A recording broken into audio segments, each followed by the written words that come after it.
מה שעשינו במסגרת מבצע עם כלביא, שהוא חלק מתוך חרבות ברזל באיראן, חייב להיות מושלם במרכבות גדעון ברצועת עזה, ובמה שאנחנו צריכים להמשיך לעשות גם ביהודה ושומרון. אלה משימות שאם לא נסיים אותם, לא הכרענו את האויב הנאצי. ככה אני מסתכל על זה.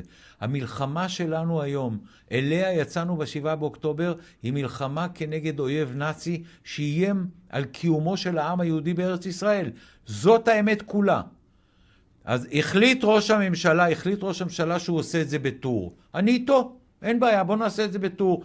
חיסלת את חיזבאללה, פגעת עכשיו קשות, אולי אפילו מעבר לזה באיראן, עכשיו הגיעה העת לטפל ברצועת עזה. איך עושים את זה?